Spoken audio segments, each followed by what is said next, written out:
all the sacred texts, right down to the youngest, the newest, which is the Bible. There is no separation of man and God. That's only Christianity using it as scare tactic to control people and make them do what they're told. This is a Masonic brother who died in 1876. As an example of my brother, who's in the cemetery up the road, all the sacred texts and the wise men of the world, we do not die. We do not rot in a box when it's over, or get set on fire to where it's dried out enough they can smash it with a hammer and place what's called ash is in a box. The dead do not die. And I know that from my own personal experiences. And I made a promise to my little brother and my brothers, my grandmother wanted to be a part of. So we're doing that. I went out and I got a full human-sized quartz crystal skull because there's a difference in size and what it can do. I'm trying to do all I can to bridge the gap, knowing that the human body is a veil between life and death. You can raise your elevation. You should be able to communicate not only occasionally and see occasionally a ghost, that you should be able to do so and also give a ghost to your loved one for the rest of the family to have. So it wasn't just placing a red crystal ball on Jer's urn. A very rare red quartz. Because at the time I didn't have a crystal skull, let alone a full human size to where weird things really start happening. At the same time, I know that my grandmother's house is haunted, has always been, and then now her ashes are in there in an urn. I don't want my communication skills of feeling and hearing, which are my greatest strengths, to be occasionally. I made my promise to my family. I would bridge the gap between life and death and also build their energy. Like we all know from watching paranormal shit,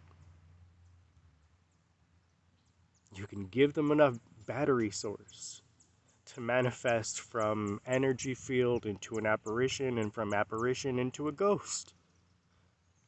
And there has to be a way, with all that he knew and learned, and then my experiences with death and all that I've learned since, there has to be a way that we can bridge the gap between life and death so that we are always together and always able to communicate, because we do not die. It's a struggle. The train don't go in two directions at the same time, and when you have turmoil like this, it just kind of rips the fucker apart. Because it can't go positive when you're going negative, you know. There's all kinds of things that I'm pointing out and sharing about how the body's individual cells, not just in the pineal gland, we are crystals. We are, according to all the sacred texts, the veil between life and death. Our soul is in us as a living being. Therefore, yes, we are a bridge between life and death. And I don't want to lose the house that I grew up in and died in the garage in, and my grandmother's ashes are in, and it was filled with ghosts before. we even moved in. I don't want to lose it, not even to my own family. I want it to be mine. That's where I died in '89. Even if my little brother gets to have it, it's not enough, and it's not to be disrespectful. I'm supposed to preserve everything in my family. And I do feel like I'm fighting a losing battle. And that after my father dies, that's when, if I'm still there and he hasn't thrown me out, because he asks me to leave all the time. Anytime he feels like I should be told to leave.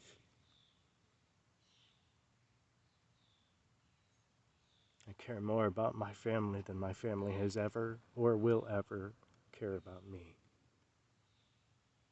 No woe is me bullshit about it. It's just the way that it is, so fucking what? So, I went and I spent the money that I really didn't have to spend, kind of deal, and I got a full human-sized quartz crystal skull because, god damn it, come hell or holy water, I'm gonna keep my fucking promise.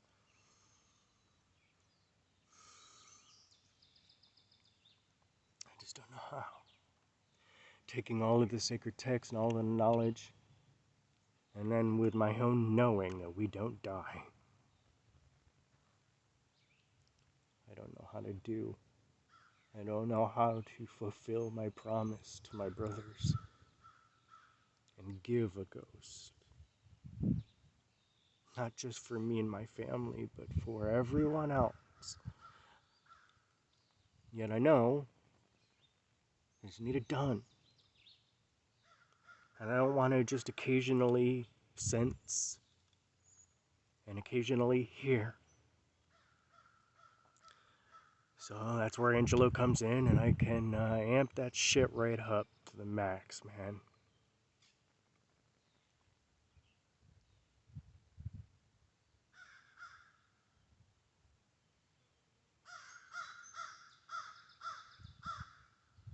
And boy, they're telling me what's what.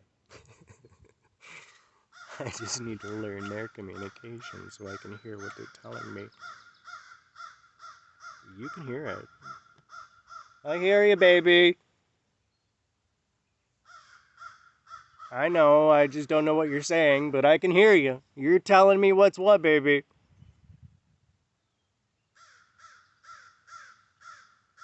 Get it through my head, honey. Get it through my head.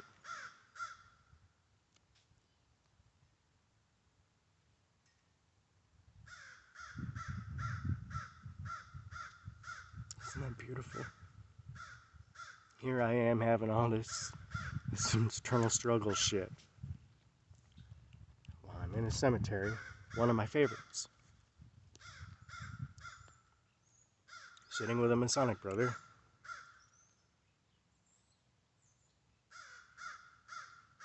I have a crow trying to really send me a message. You can hear it. Please tell me what's what, man.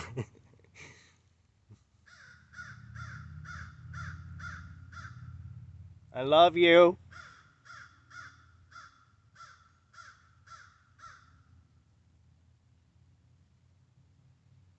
Namaste, everyone.